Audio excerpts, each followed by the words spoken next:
What's up, everybody? Welcome back to Real Talk Recovery, where we talk about recovery from addiction and I share my life with you. My name is Nicole and I'm a person in long-term recovery. My sobriety date is July 13th of 2015. So tonight, you guys, we have a special guest speaker coming on. Her name is Kayla. I'm super duper excited about it. I cannot wait to hear her experience, strength, and hope. While we're waiting for Kayla to get ready, why don't you guys come on in? Hey, Erica. Hey, Mara. Let me know how y'all are doing. Drop your sobriety dates in the comment section and one thing you're grateful for. If you're not sober, that's okay too. Let me know one thing that you're grateful for. So, everybody is welcome here at Real Talk Recovery. This is an all-inclusive, non-judgmental recovery support group meeting where we don't care how you get to where you're going, just as long as you're going. Okay? I am Nicole, the creator of Real Talk Recovery. You guys know that. And I have been doing this for about 4 years. This is literally the highlight of my day. I love helping people. I love making content about recovery. And yeah, so y'all come on in, hang out with me. And we'll wait for Miss Kayla to go live over on her page. And when she goes live on her page, then we can bring her on here. I'll tell you guys something that I'm grateful for. I am grateful for you guys. I really, really enjoy helping people, you guys. This is literally the best thing I could do with my life. It's everything to me.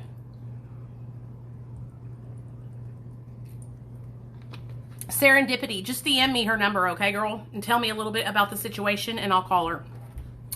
I guess that video is kind of taken off a little bit, and if you guys have a mother or father that is using drugs and you want me to reach out to them, I will reach out to them, no problem. I don't mind doing that at all.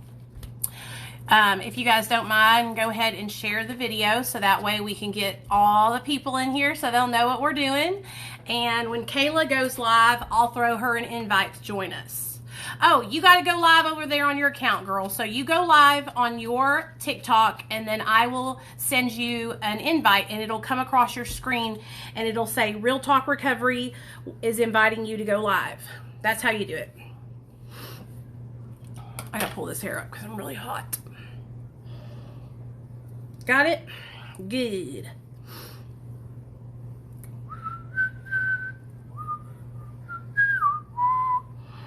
Come on in, everybody, come on in. Come on in, everybody, come on in. Welcome, welcome, welcome, everybody, to Real Talk Recovery, where we talk about recovery from addiction. Hey, thank you. I did it when we were on live stream earlier, and this color that's on my lid that shifts, it is called Skyla, S-K-Y-L-A, by Divina Cosmetics. My lipstick is Pillow Talk by Charlotte Tilbury, and my highlighter is Fenty Beauty. Fenty Beauty, yeah. Thank you, thank you. Hey, Verge, what's up? Hey, Flower Child. Hey, everybody. Come on in, guys. We're just getting ready for the live. We're going to have a guest speaker tonight. So come on in. Come one, come all. Do me a favor, share this video. Invite your friends. Let them know what we're doing. Okay, let me see. Okay. Boom. Hey, girl. Hi. Hi, can you hear me? Yeah, I can hear you great. Hold on, let me turn it up just a little bit. Okay. All right. What's going on? How are you doing? I'm good. Are you nervous? I just got back from running around. Yes, I am. Oh, good. You don't have to be nervous. So, your name is Kayla, right? Yes. Okay. Are you in recovery or your mom was just an addict? My mom was. Okay. And that's okay. I was her sponsor, which I wasn't supposed to be, technically.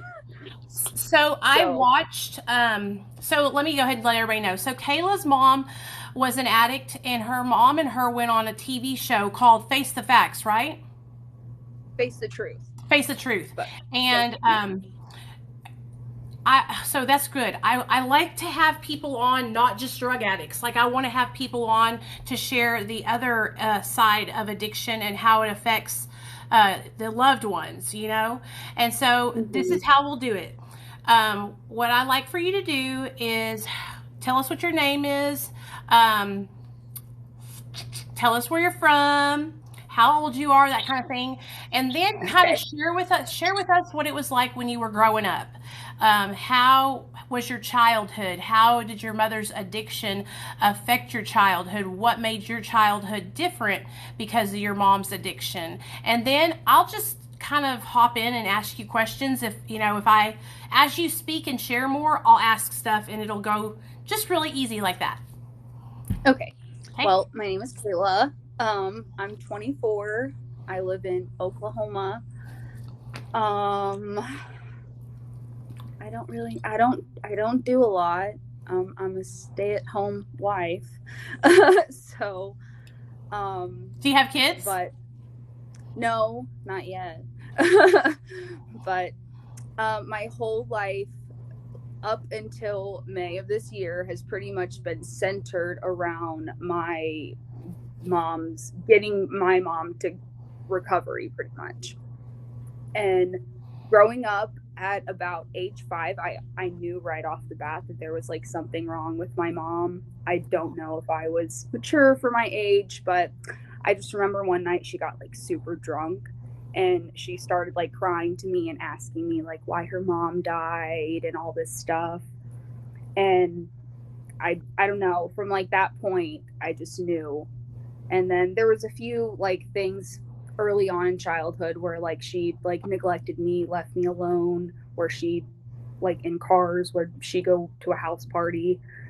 So, Tell me about but that. Hold on. Stop. Tell me about how. Tell me about what happened. Give me. I want you to go into detail and tell me about how she. Give me a story about how she left you in a car when you were littler. Tell us about that. um so there was one time that I mean, I don't even really know where we were. I just know that we were outside of a house and there was a bunch of people just hanging out, blaring music. And I woke up locked in her car and I was terrified. And I remember I like puked all over her car because I was so scared. I was only Yeah. like 3. And, but that's what a lot of my childhood consisted of. It was waking up to house parties or waking up in her car without her outside the bar or another house or whatever.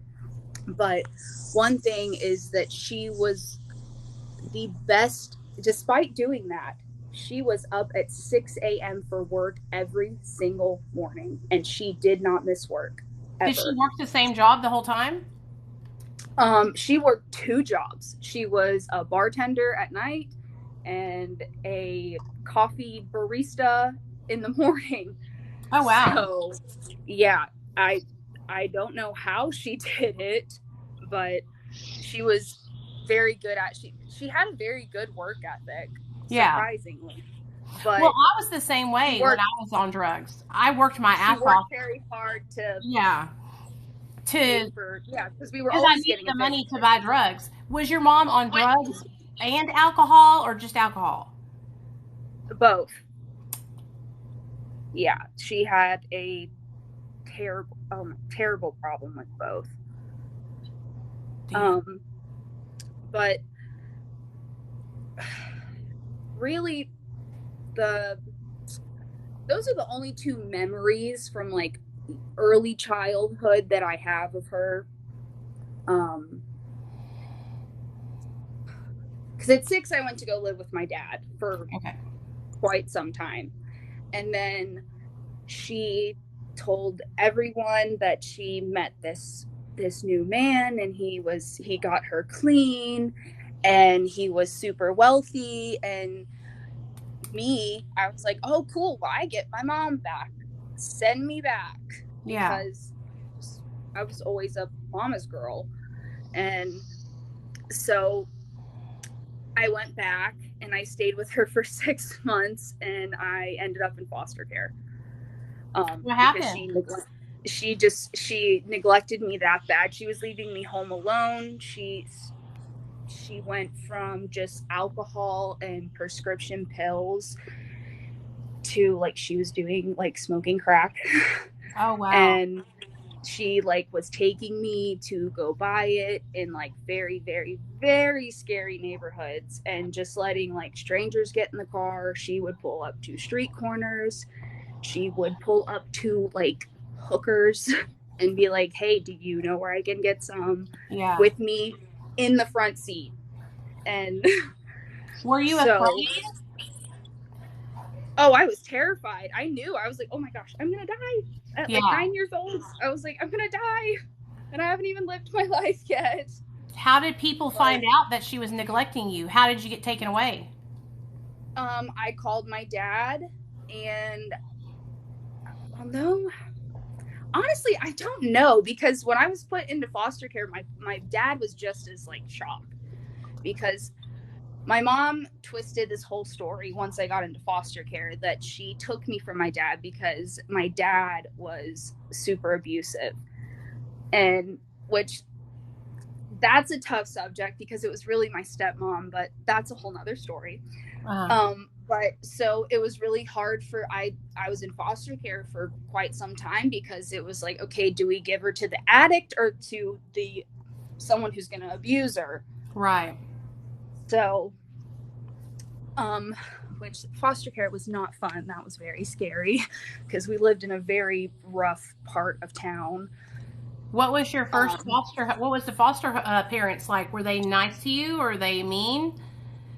I mean, they didn't really talk to me. They had this like giant 2-story house, and they pretty much lived downstairs, and we all lived upstairs. And there was like one girl there who was like 17, and so she just like took care of us all upstairs. Oh, wow. And yeah, it was very scary, honestly. How Like did there your was mom? How did your mom get you back? Did she get you back? no, my dad did. Okay. Okay. And then for the longest time it was just I tried so hard to have a relationship with my mom. She would plan these visits and she would call me the day of and tell me, oh, like it was the same story. Someone stole my purse last night. I'm like, okay. And she said that like every year from the time that I was like 10 years old until I was like 15. And then I went and I visited her when I was 15 and I saw how bad she was. So I like went and stayed with another family member.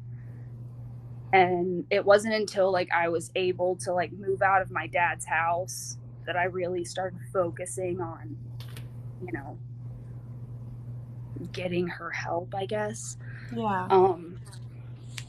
But she was tough, man. She was very, very mean to me and that's like, which I understand now.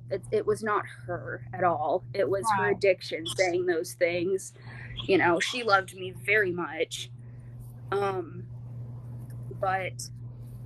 at 18, I moved in with her, and it was for the first time in a very long time, she was all by herself, and she had just gotten her own apartment and just gotten her own car, which she had her license suspended forever. So that was like a really big thing for her.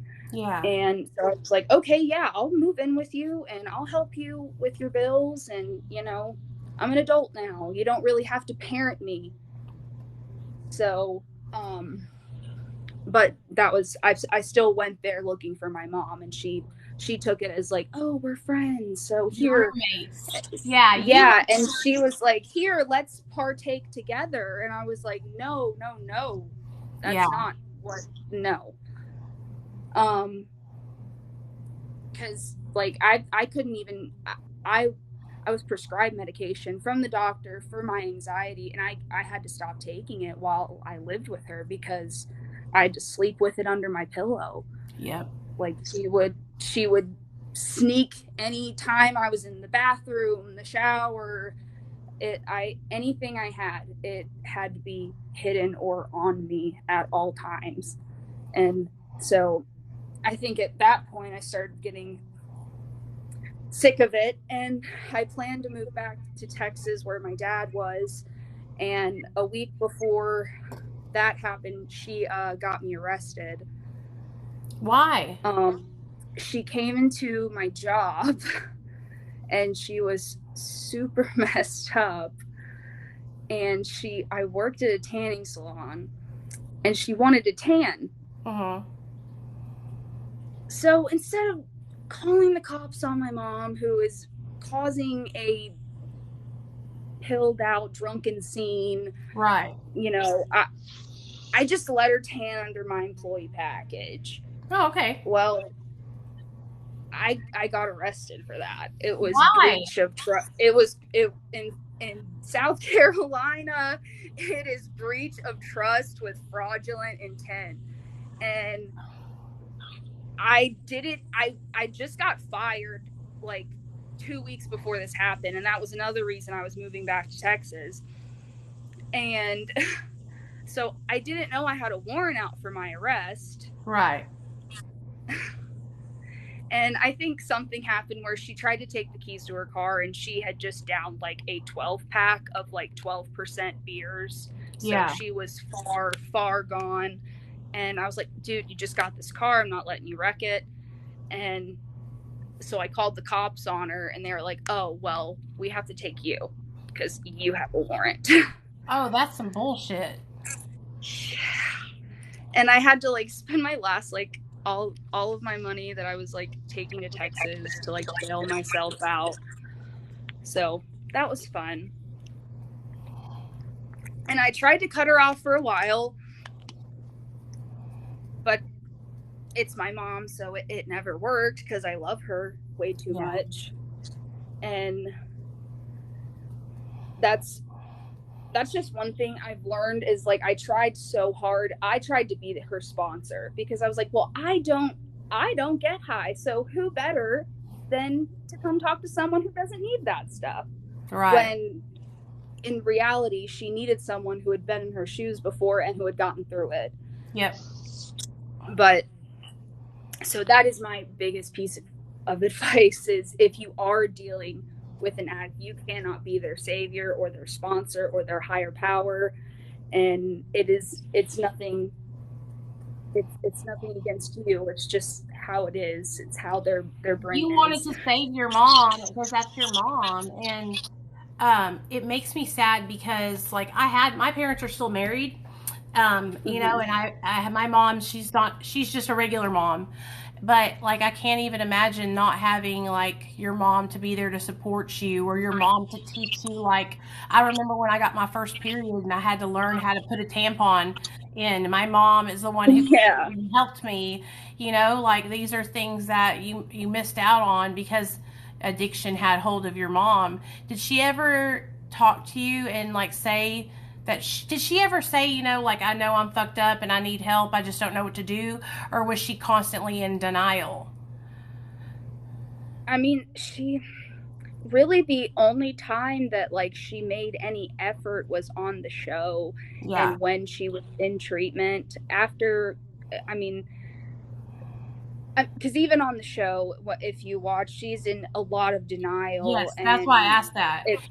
She was like, no, I didn't get thrown off. Yeah, I didn't get picked off 2 planes. It was 1. Yeah. That's not the point, ma'am. How did you get her on that? How'd you get her on that show? So probably what happened is you were going through trying to help her get sober, trying to be her sponsor, and you finally realized you couldn't do it. So then what happened? Well, and that's the thing. The show, that was 2 years ago, and so much happened from the show until this year. But what had happened was I moved back with my dad. I was living in Texas, and I was scrolling through Craigslist looking for a car. And I saw this ad that was like, are you and a loved one conflicting? Did they need to face the truth about something and blah, blah, blah? and this show produced by Dr. Phil. And I was like, you know what? Just for shits and gigs, I am going to write into this and see if someone responds. Yeah. And not even 24 hours later, I got a call and they were like, we want to fly you two out Thursday. You need to get on the phone with your mom right now and convince her that this is like a group therapy with Vivica Fox. Right. And the show is called Face the Truth, you guys. And I have a link to the show if y'all want it. I'll put it up, or I'll send it to you guys if you reach out to me. Go ahead. Sorry. It's in my bio right now too. But so she was under the influence, so I was able to just easily tell her, hey, look, I just need you to get to this freaking airport. Get to this airport on this day, which still was a struggle for her. And then I called her sister, who lived about 20 minutes from her, and I told her the truth. I was like, look, this is what's going on. Like, I'm doing an intervention on my mom. It's gonna be on TV. This is like my last hope. And she was like, oh, I will get her on that plane, I promise you. And she got her on the plane, but the connecting flight was the one that was the biggest problem, because she drank the entire way to the airport, and then the whole time she was at the airport waiting on her flight. But once she got there, it was a relief, thankfully. What was it like being there, and like, what was it like being able to, like, confronting her and stuff on national TV? I mean, see, and I, like, as soon as it started, I immediately felt guilty. I was like, I shouldn't be doing this to her. She doesn't deserve this. But then I started pouring out everything that she had done, and I was like, oh wait, this is why we're here. But immediately I was very upset, and I almost flaked out. Yeah. And that's why at one point in the show I explained, I'm like, she thinks this is to bash her, but it's not.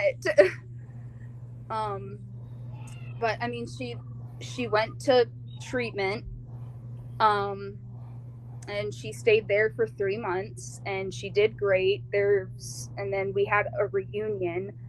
We were most memorable guests, thanks to her. Yes. And they surprised her. They flew me out, and it was when she was 60 days clean, and I had never seen her that, like, bright and alive before. But the day that she got home, she went to the hospital and said she fell and got a prescription for Percocet and immediately relapsed. And I begged her not to go home. I was like, you know, before you leave, I will look for doing what I do. I was like, I'll look for sober living here right next to me so I can still be here.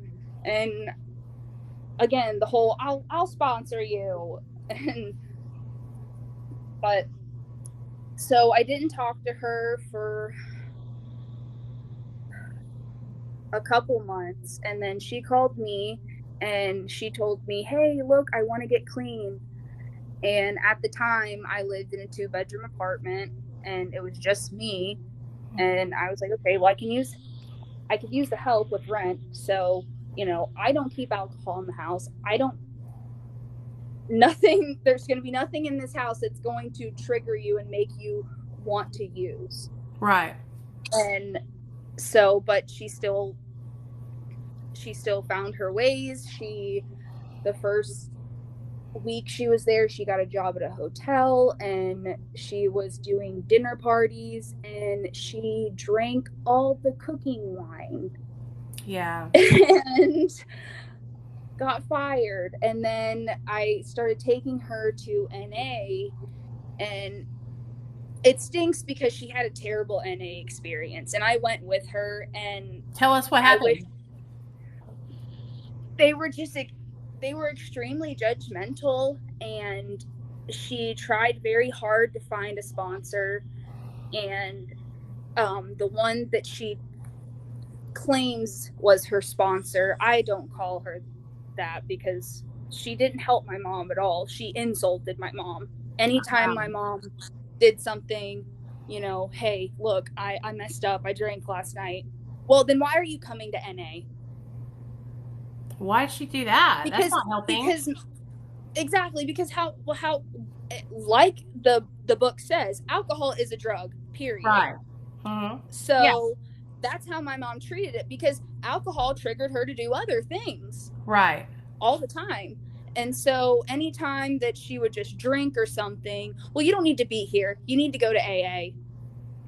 And she's like, well, I'm not just an alcoholic, I'm an addict as well, so that's why I come here instead Right. of just going to AA. Because then when she would go to AA and say that she was an addict, they were like, whoa, we're just alcoholics here. Yeah. Yeah. So It sounds like that she had lady a just very didn't want bad to. experience. It sounds like that lady just didn't even want to work with her, and that's so unfortunate because if she had if she had somebody that would have actually helped her and like supported her and maybe taught her some coping skills and how to deal with triggers and stuff, because triggers are everywhere. Like I don't even have to see drugs or alcohol. Like triggers are in me. You know what I mean? Like my life can be triggering. Exactly. You know what I mean? And so, damn, that sucks. So she had the bad experience with the NA. Then what happened? I kicked her out and I moved here to Oklahoma, and I didn't really have anything to do with her until I met my now husband, and I started just slowly talking to her again, and I tried my hardest not to say anything about, like, not even mention her addiction anymore. Really, I was just Right. trying to just, you know what, I'm just going to try and just have a conversation with my mom. She's never going to stop, whatever, I'm done, let me just try and talk to her. But that never really worked out. um what got me to I got her to move to Oklahoma. She started getting so bad that she was falling and breaking bones.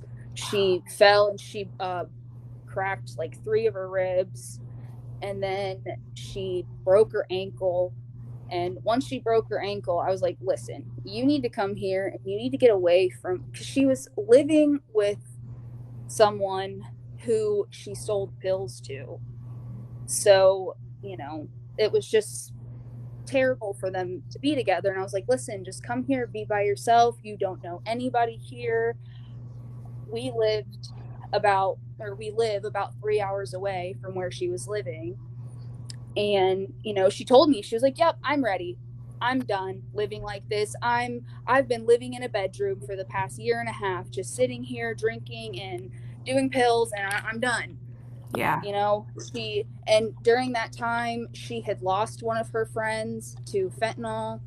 And so she was like, I'm totally done, I'm ready to be clean, and you're married now. And she talked about, her mom wasn't, there when she had me. And so she was like, I want to be a grandma and blah blah blah. So she found a place here that went, based off of her she had disability. So, Right. So low income housing. Yeah. they were super nice. We before she even moved here, we went and bought her a bunch of furniture, and we set her up. And I think about 3 weeks later, she started calling me, and she was doing really bad. And I was like, what the heck? I was Yeah. like, this is not just, you're not just drunk, because when you're drunk, you're like, she's drunk, she's talkative, and oh my gosh, I want to talk to you for 5 hours about nothing. Right. But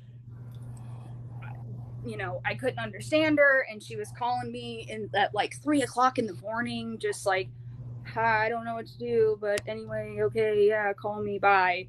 And I Right. was just like, oh my gosh, who are you hanging out with? Because where she lived she only qualified to live there because she was on disability. Almost everyone else was like 65 and up. Oh, okay. It was one of those like apartment communities pretty much. Yeah. So not like she's living with a bunch of like ragers that are partying and stuff. Right. But so I found out that she found some doctor down here because she was still in her boot to prescribe her pain medication. And then one of her friends in South Carolina, she got to send her last, oh gosh, and it makes me so upset. Her doctor actually got fired for doing this type of stuff, what he did to my mom, pretty much just letting her pill shop with him after I notified him multiple times. And so this was her last ever prescription from him. And she got her friend in South Carolina to send it to her. And my husband and I, we went and saw her on a Monday. And she was, oh my gosh, she was really bad. She had tramadol, I think. That was the bottle I found. And it had only been filled like 2 days before. And it was a 42, there was 42 pills in it. And when I picked up the bottle, there was only 3 left. And I was like, yep, okay. I flushed those. And I went and I checked her mail. And I was like, okay, I gotta, like, see if she has anything. And she didn't. And I checked all of her other prescriptions because she had a bag of thyroid and all that other stuff. But anyway, I don't know. I just looked at her and I told her, I was like, listen, I love you, but you're being ridiculous right now. And if you do not change your life, you are going to die. And the next day she died. And she died exactly how from what I'm assuming, she took the exact cocktail that the lady on the show told her was going to give her a heart attack and kill her. What did she take? She had a fridge full of beer, and then she had her Xanax and her oxycodone. Oh, oxycodone? Yeah. That'll do it. That and the Xanax is what, and beer and Xanax, beer and benzos together is super, like, that's it. The beer intensifies the benzo, and then the benzo and the opiate, and then she overdosed. I mean, that's what happened. It just made her stop breathing, basically. But I mean, she's very lucky because someone there literally that day noticed that, just happened to notice that she didn't go outside to smoke her cigarettes. How old was she? When she was only 50. She was 52. Okay. Yep. She wasn't old at all. She was young still. No. Like she wasn't even getting gray hair. I kept telling her, I'm like, you're already 50 and you don't even get grays. You did everything you could do, though. Like, you tried your hardest to intervene and save her, Yeah, no. And I that was one thing that, and it's so crazy because I learned I feel like I learned all about her addiction after she died, even though I lived with her I've had her in my life for the past 24 years. Right. But I found her journal from when she went to rehab, and a lot of it in there was, I've got to stop blaming other people for my problems. I have abandonment issues, but that doesn't mean that everyone's abandoning me all the time. Because that was any time that I was like, okay, I'm done helping you. She was like, oh, you're just abandoning me like everyone else in my life. Right. And it's like, no one's abandoning you. But what happened to your mom that made her go that what do you think it was? Did something happen when she was younger that made her start using? I mean, I think it was her dad died when she was 8. And from then, I think she had, just from what I could tell, she was very insecure. She had an insecurity problem, and I think that led to socially socially drinking and then socially partaking in drugs Right. because, she said she was a it's crazy because the start of her addiction, she was a huge upper person. She liked cocaine and she Adderall and anything that would make her just party for days. That's how I was at the And beginning then too. And I and noticed then towards the I oh noticed sorry, that go ahead. she was kind of chunky. Was she insecure about her weight? Because I was. That's why I started using stimulants. Well, see, no, she was in amazing shape when she was younger. Like Mm. amazing shape. That she was a like she dropped it's terrible to say, but like she dropped out of high school and she like immediately became like a dancer. So like she's always been or she always was in good shape until the drinking intensified and then Yeah. that's when she started bloating from the alcohol pretty much because Damn. she didn't eat a lot at all. Even, towards the end, it was like a protein shake in the morning and then crack open a beer. Yeah. So, Yeah. So, do you beat yourself up about that? Do you feel like do you feel bad or do you I mean, obviously you're sad because you lost your mom, but you know that you did everything you could have done, right? oh yeah, definitely. And that's like my I don't know. That's like one thing that I want to start like doing. I have a hotline number in my bio for anyone that does have a family member that is an addict, but also what Nicole is doing. That's also even better. I don't like to preach Al-Anon just because I've gone with my mom to NA meetings and to AA meetings. So some of them again, just I don't know. Some people can be very judgy. Mm-hmm. And I do feel like if you want to understand an addict, you should talk to another addict who has been in their place, but again, who has recovered and, is doing great. If you could give advice, this is what I want you to talk to us about. There's a lot of people that watch my show they have loved ones who are in active addiction. I had a lady and a family member on last night, and she was asking, "Why do they lie to me? Why do they lie right to my face?" Can you share with us what you think? Why you think addicts lie? It, Why do you think your mom lied?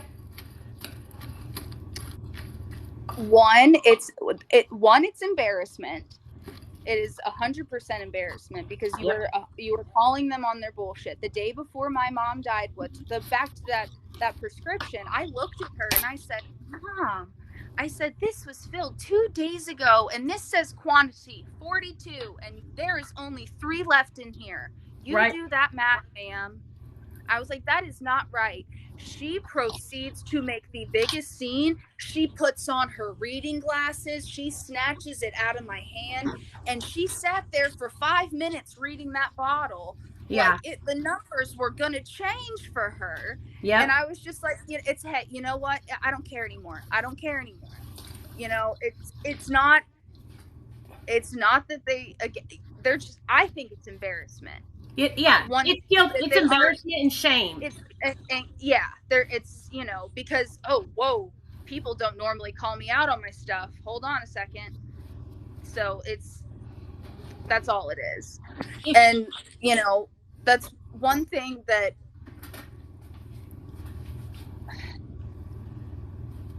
that's one thing I wish I could go back and tell myself now, like that when my mom was in her having her little you know escapades, that like hey, she doesn't mean what she's saying, because right. she has said some very very hurtful things, and I'm like, I'm your daughter, like what is wrong with you?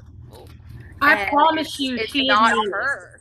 I promise you, because my husband when he was using, he did the same thing, and it's not him. That wasn't her. That wasn't her at all. It's like when we get high, anything that comes between us and that drug, is looked at as the enemy. And so when you're trying to help us get sober and we don't want to, and we want to get high, you're public enemy number one. You know what I mean? And so, damn, man, it makes me so sad. I cannot tell you how many people have been coming on the last couple nights and sharing their stories that have had your situation where their parents were also addicted. And it's like so many people's family members are addicted, and when it's like that, it makes it 10 times harder to try and help the person because you're emotionally involved in the situation. Exactly. No, because it's so much. Even if you take a friend of yours, it's so much easier. You see your friend like, because I'm sorry, if I rolled up to my best friend's house right now of 10 years and she had paraphernalia laying on the table, I would be like, whoa, okay, this isn't cool, bye. Right. But if it is someone like, my mother or my dad or even my husband, like, that would be 10 times harder to just walk away from and just be completely done. What was the hardest, what would you say was the hardest thing that you ever went through or ever seen with your mom when she was using?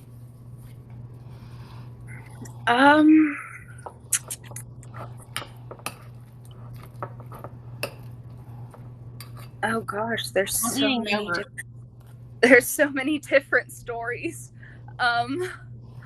What do you think impacted you the most that made you realize, like, damn, my mom's fucked up, she needs help?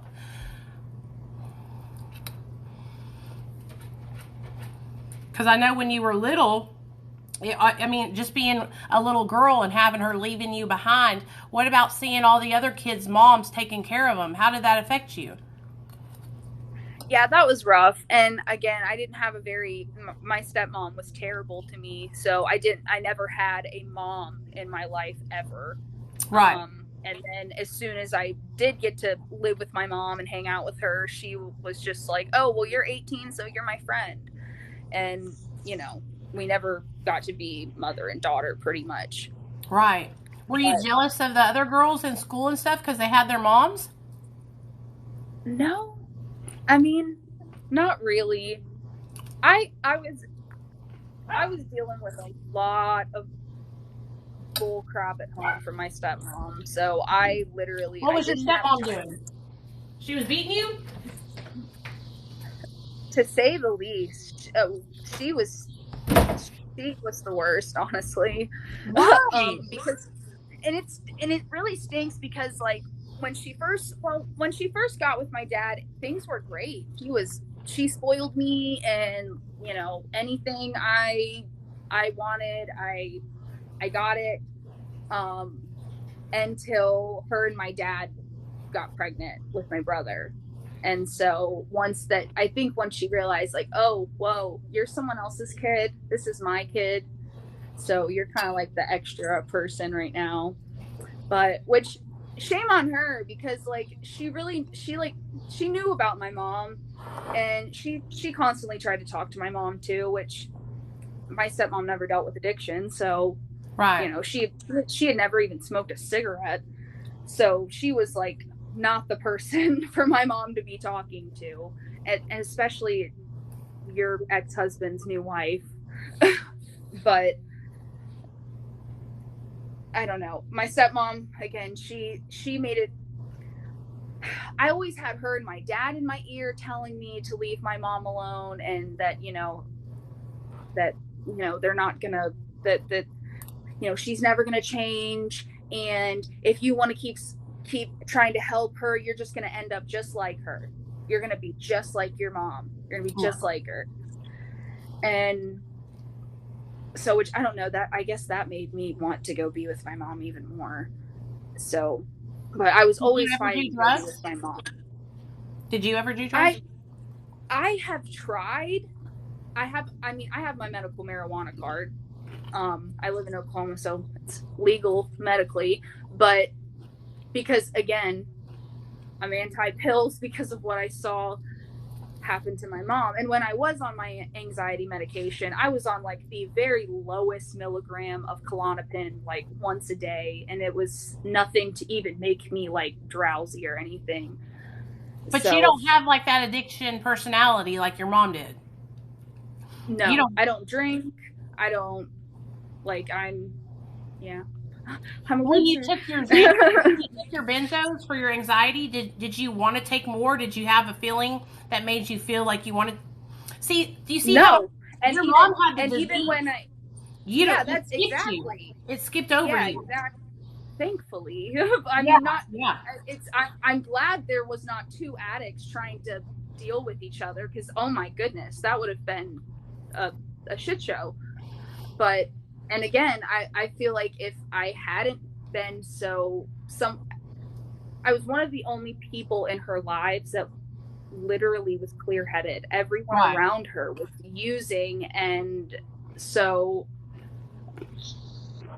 I mean, I feel like if I hadn't been clear headed, she probably would have died sooner, because she was very, very reckless with the way she used. Did she And die alone? Was she all by herself? she she died in bed with her dog like she always wanted to. Oh, well, that's okay, I guess. Yeah. That makes me feel a little bit better about the situation because she had her dog there with Yeah. her, you know? Yeah. Which, gosh, that poor baby. That was awful. I had to go Thank get God him the and neighbors everything. noticed her not coming outside, though. Literally, because like it was to the point we went to her apartment the next day, and like when I say like everything was I told the lady to tell them, the police officers, I was like, tell them to take every single pill, prescription bottle. I don't care if it's freaking Benadryl. I don't want to see any medicine in that freaking house when I show up. So they took everything.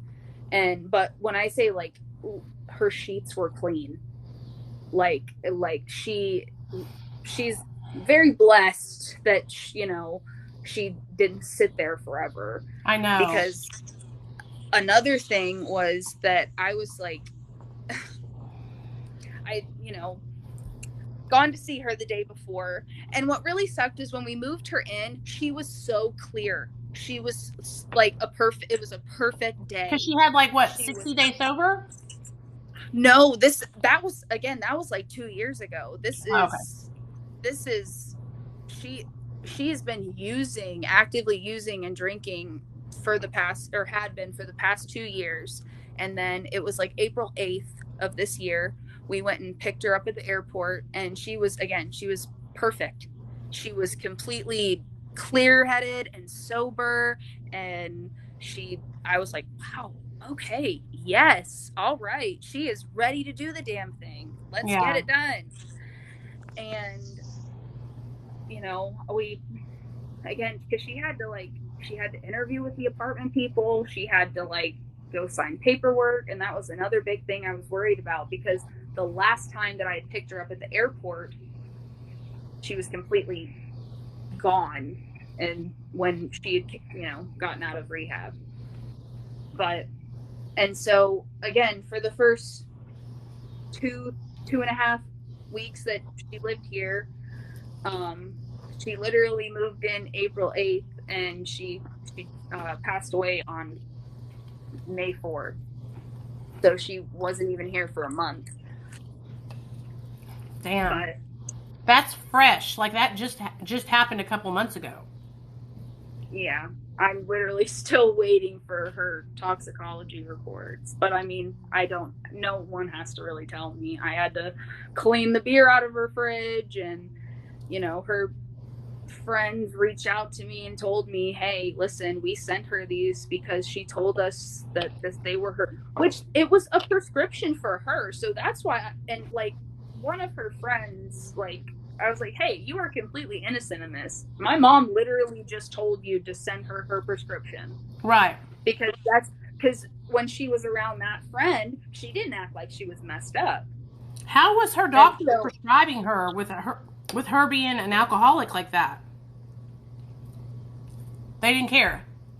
Yeah. Again, they didn't, because like I said, the doctor that was giving her, he was giving her Adderall, Xanax, and then she was also going to a pain management doctor getting the oxys. And I called all of them, and I was like, she's like shopping She's shopping and she's selling, because she was selling half of her Oxy prescription, and she's selling like half of each prescription, so she'd have beer money. And I was like, stop doing this. And she was so smart. She would save one of each pill, and she would keep it at one of her friends' house who literally didn't use. And she would keep one of each pill, and she would go and take them the day before a doctor's appointment. So when they drug tested her, it's in her system. What are you talking about? Yep. I'm like, you smart cookie, ma'am. Yeah, like, she was a little hustler. She was. Me and her would have been getting really tucked up together, girl, because I was the same way. I was balls to the wall. And I was so fucking sloppy and just like, ugh. I was horrible. I got to that point too. It's a shame because, like, I don't know, it just makes me sad that she couldn't get it together, you know? It makes me think that maybe she was lonely. Maybe she just thought that that was what her life was going to be like. She lost hope in herself. She gave up. Well, and that was one thing that and I think that is like the biggest, at least in my opinion, because from what I've read, like in her journal from rehab and stuff, I think the biggest challenge for addicts is learning how to deal with things again. Learning how to, especially hard things. She had been clean for all these weeks, and her sister actually died 10 days before she did. And that's what I believe sent her over the edge, because she didn't know how to deal with things. She was alone. So what better way to just sit here and just not think about it. Right. And I told her, I'm like, hey, listen, we do not deal with things like this. And another thing is, like, I guess if another advice is, if you have someone that is an addict, don't let them isolate themselves, because that was my mom's biggest downfall. She isolated herself, and then she would sit in a bed. She sat in a bedroom. It's very funny, actually, when I think about it, but it's not. She sat in a bedroom, and for a year and a half, all she listened to was Post Malone and Juice WRLD. But wow. A lot of Juice WRLD songs are all about getting messed up, and I told her, I'm like, exactly. I'm like, you sit in that room and you listen to that and you listen to that. That is all that you're just gonna take that in. Like, I would tell her, go for a walk. Take your poor dog for a freaking walk. I mean, he was a little lap dog. I know it sounds easy to just say that. I'm telling you, though. Yeah, but it's not. She had lost hope in herself. She had lost hope in herself. She felt like she was at the end of her rope. She felt like there was nobody that understood her. She needed a good, solid sponsor that, honestly, that would have came over and checked on her. Come on, girl, let's go out and get coffee. Let's go to a meeting together.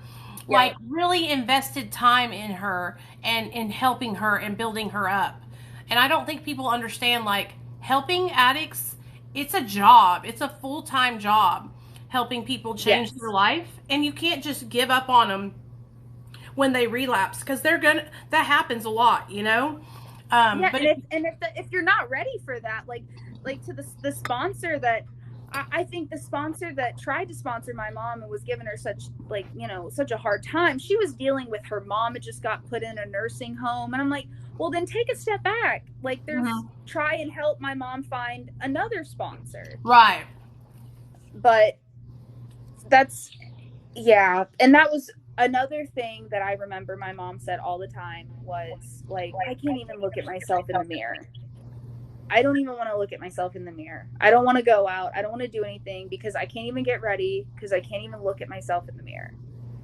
And I was just like, that's just because you, like, which I now know it is from, she was ashamed of what she was doing. Yep. And it just came to a point where she just couldn't help it anymore. And, but again, I wish she had gotten a sponsor. And another thing, though, too, is celebrity and Dr. Phil type show, Face the Truth rehabs are a bunch of bullshit. Tell us Pardon my about that. language. What She happened? had she told me people were having fentanyl thrown over the gate when because they lived in a big house. When she went to this where was it? She went to Creative Care in Malibu. It is like a half, just for 3 months. It was like $500,000. It was like crazy expensive. And the first day she got there, the wildfires in California started. Mm-hmm. And so she had to move to like Calabasas or something like that. And they were staying in some giant house. They had pretty much moved the rehab to just this giant house. Yeah. And one lady killed herself while she was there. And like they continued just staying there in the house. Like people were getting fentanyl thrown across the fence. Damn. And you know, it was terrible. And again, then she said she was there for like 2 months, and then she went to like a sober living, and it was all women. And she, you know, she has knee problems. She's had like a double knee replacement. And she said that they were in bunk beds and no one would let her sleep on the bottom bunk. And she was like, listen, I am like 50 years old. Right. I gotta pee a lot. I gotta pee a lot at night. And my knees are bad, so I don't want to be crawling up and down this top bunk all night long. And so at that point, she just started, she didn't learn how to like take a deep breath, Donna. How can we fix this? Who can I go talk to? Let me talk to someone. Let me call someone. Did they not have her in therapy or anything like that? They did. And I mean, of course, my mom's like last day was the therapist's last day too. The therapist was like quitting. So it was just, it was a mess. I tell everybody, you will get out of treatment what you put into it. If you want to change your life, you got to put in the work. I've been to, and that I'm sorry, they treated that, and well, that whole thing, it was a complete vacation. Like she told me they were going horseback riding, and I'm like, okay, but what are you talking about? Like, how are you learning to deal with your problems? Because you got to come home soon. Yeah, no, it's a paid vacation. It's a resort with therapy, right? With group therapy, and then some one-on-one therapy, and then you have to share a house with people, so it's not even that worth it, in my opinion. Right. But you know, that was just another thing that stunk. Is like, I wish I was only like 21, but I wish I had the funds to, you know, send her somewhere that was decent. But well, I think even if you did, though, second time in rehab, she was even if you did, if she wasn't ready, she would have not done it. You know what I mean? Yeah, because the first time she went, she was like court ordered, I think, to go to rehab. And as soon as her time was up, she was like, okay, bye. And she got out. Yeah. So, well, tell me this. Tell me about this hotline you got over there on your, tell me what you do. Tell us about that. Oh, it's not mine. It's just, if you call them, and they pretty much give you resources and stuff like that for your family members. And oh my goodness, I had the lady's name and I forgot. I had a YouTube channel that I was going to share with you. I might have to look it up. And do you do YouTube too, or no? No. Okay. But it is this one lady, and she deals just with, you know, she pretty much teaches you how to talk to an addict. Is it Put the Shovel Down? I think so. Amber, I know her. Yeah. She's a therapist. Right? Yeah, I'm pretty sure. Yeah, I know who she is. I know everybody in when it comes to recovery now. Okay. She's a great therapist. She does family therapy is what she specializes in, is the addicts and the family. Dr. B wanted to have her on his channel to do a video together. That's how I know her, because she started her YouTube channel a couple years after mine, but she follows me and I follow her over there on YouTube. Whenever somebody said they love Put the Shovel Down. I do too. She has a great channel. When you're a loved one of a person that struggles with addiction, like a lot of people think, well, the addict needs to fix themselves. The addict needs to fix themselves. I'm telling you, without a shadow of a doubt, get therapy for yourself. You will never, Yes. You'll be so grateful you did it. Yes, definitely. And another thing, another thing that I also, when my mom was getting clean during her intervention, I had this mindset of, oh my gosh, I got her clean. I did it. I finally did it. Yeah. And it's like, no. You did not. They did it. They made that sacrifice. They went, And you can't get your hopes up. You kind of got to hold your breath, is what I've learned. Because you never know what's going to happen. But I hold my breath, but I try not to, like with my husband, I don't say like, oh, I'm just waiting for the other shoe to fall. Like I try to be encouraging and stuff, but it's hard because I'm constantly in a state of fear. You know what I mean? Mm-hmm. And that's what it's like when you love somebody that has an addiction, is that you're constantly afraid that they're going to relapse. Mm-hmm. And even when I was on the show, that was like, I'm pretty sure that's the last, like, they were like, well, and how do you feel, Kayla? And I was like, I just hope she goes through with it. Right. Like, I knew, I was like, there's a chance, man, that this is not going to go well. But, well, at least she was willing to do it, though. You know what I mean? Yes, definitely. Okay, and tell me this: if you could give somebody in the audience that's struggling with addiction, if you could say one thing to them, what would it be? Oh goodness. Oh gosh, I don't know. Or how about this? If you could tell somebody that has a loved one that struggles with addiction one thing, what would it be?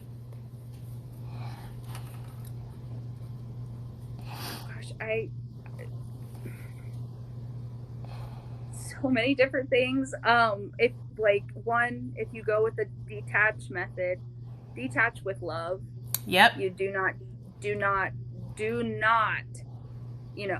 screw you. I'm done with you, and another thing is you have to be patient, and no matter if you really want to stick by their side, if you're not going to detach from them, and you're you have to be patient.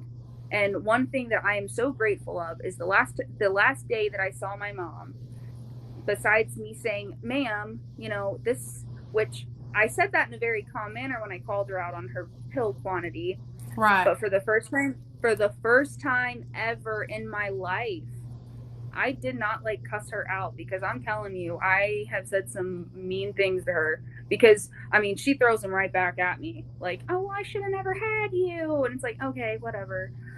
But but for the first time ever, I was not mean to her, and I am very thankful for that. So just, you have to do everything with love, no matter how hard it is. I know it is so struggling, but if you're not willing to sit there and stand by them, I'm not saying enable them at all, but support them, then again, detach with love. Like, listen, hey, I'll be over here when you're willing to get help, but until then, I'm not going to help you do this to yourself. Exactly. So. Yes.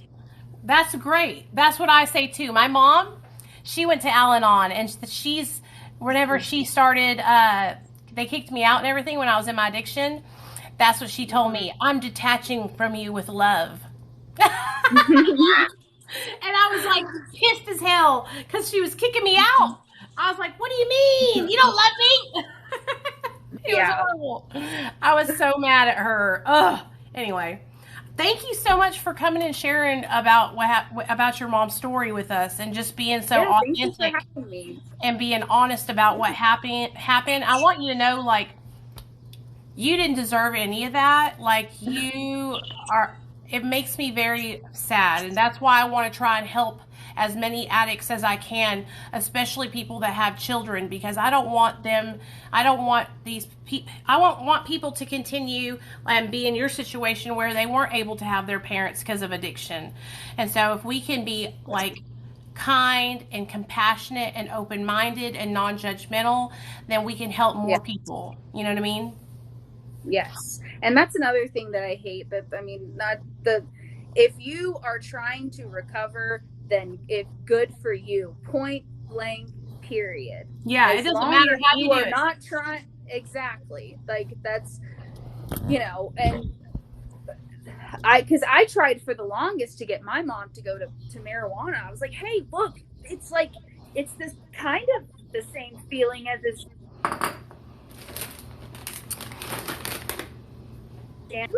and you're not like nodding out, right?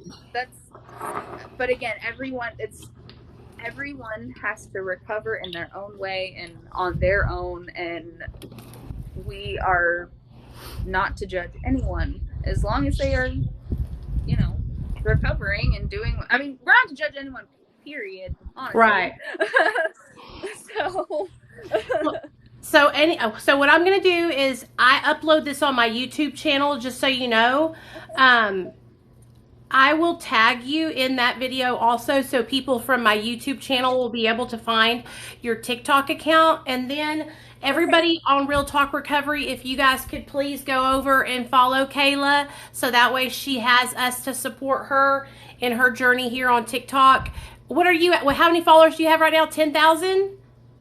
Yeah, like 10K. That's good. But that's okay, girl, because you're going to get there, and you keep on making videos and keep being authentic and sharing your story, and that's what will happen. Your platform will keep growing and growing and growing, and you're going to be doing great. Everybody in here said they're already coming over there. They already went and followed you, and we love you so much, and thank you for coming on here tonight. I love you guys, and I love your channel. Thank you so much. Oh, you're welcome, girl. Anytime. Stay in contact with me. I'm going to download this now and put it up on YouTube, okay?